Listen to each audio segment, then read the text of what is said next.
restez favorable globalement à cette intervention, Jean-Luc Mélenchon?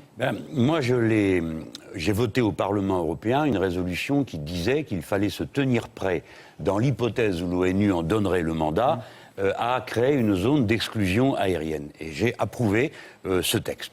Donc ça veut dire ce que ça veut dire. Pourquoi? Eh bien, premièrement, parce que je me réfère, moi, comme je suis partisan d'une communauté internationale, la seule que je reconnaisse, c'est celle, en dépit de toutes ces imperfections, qu'incarne l'ONU. Et non pas le système de la toute-puissance américaine, raison pour laquelle j'avais voté contre toutes les autres guerres qui étaient du fait de l'OTAN. Et je l'ai fait pourquoi? Parce que je me disais que si on laissait donner le signal que celui qui tape le plus fort a gagné contre la Révolution, alors on taperait très fort partout. Et je crois avoir été confirmé dans mon pressentiment, parce qu'il a suffi que l'on fasse ce qui a été fait pour qu'aussitôt la vague révolutionnaire redémarre dans toute une série de pays. Par conséquent, la révolution en tant que processus d'ensemble a été fortifiée par cette intervention. Cependant, au point où nous voici rendus, je désapprouve absolument la tournure que prennent les événements, c'est-à-dire dès lors que l'OTAN participe et va maintenant être l'organisateur des opérations militaires. L'OTAN, c'est un autre ordre du monde.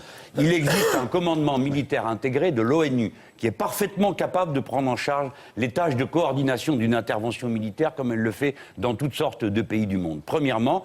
Et deuxièmement, il ne peut pas être question que l'on organise depuis ici et depuis Paris, en quelque sorte, la relève qui viendrait derrière Kadhafi. Ceci, c'est le problème de la révolution elle-même. Donc je dis, il était juste et fondé de protéger la révolution libyenne, il était juste d'agir dans le cadre du mandat de l'ONU. Il est injuste, et c'est mettre le doigt dans un engrenage qui nous mène on ne sait où, d'agir dorénavant sous l'emprise de l'OTAN. Oui, tant qu'il n'y a pas l'OTAN, si je comprends Absolument, vous m'avez bien compris. Mélenchon. Madame Le Pen, monsieur, et elle a intérêt à la victoire des révolutions. Bien sûr, mais si vous voulez apporter la l'intérêt de démocratie dans le monde, la France, elle est grande comme ça. Monsieur, Et pas en considérant que c'est un ramassis d'arabes qui n'a qu'à se débrouiller entre eux. 150 pays où il faudra intervenir parce qu'il y a 150 pays. Mais on commence par là, madame. Où il n'y a pas la Une démocratie. stratégie politique, c'est que vous frappez un endroit et tout le monde entend. Tous les autres dictateurs se sont ramassés. Un renouveau des révolutions dans leur pays. Il y a des bouleversements dans tous les pays arabes. Que les Libyens ont été tirés d'affaire. En Irak, ça a donné quoi?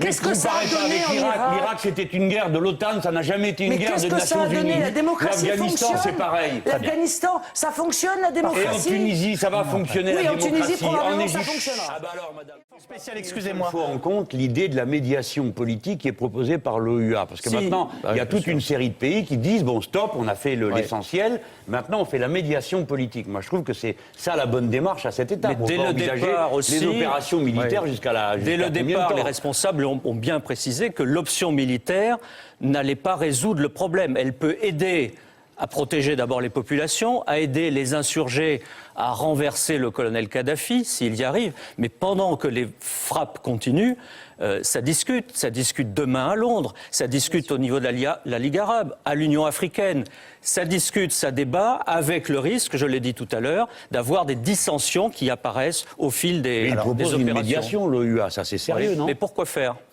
Une médiation, ça veut bien dire ce que ça veut dire. Une grande partie des structures de commandement de l'OTAN sont américaines. On ne peut pas. Ne racontez pas d'histoire. On ne peut pas reprocher aux Français. Laissez-le terminer. Reprocher aux Français de vouloir rentrer dans l'OTAN pour franciser dans la mesure du possible les structures de l'OTAN. Vous n'y croyez pas vous-même. Ça s'est produit, mais si, vous n'y croyez pas, ne parlez pas de franciser l'OTAN. On ne fait pas un débat sur l'OTAN, je vous en prie, soyez gentil. On l'a bien vu en Afghanistan. Aujourd'hui, on ne peut pas dire que les Américains contrôlent l'ensemble de ce qui se passe, même s'ils ont la suprématie militaire dans la machine. Dernière question, oui ou non, à votre connaissance.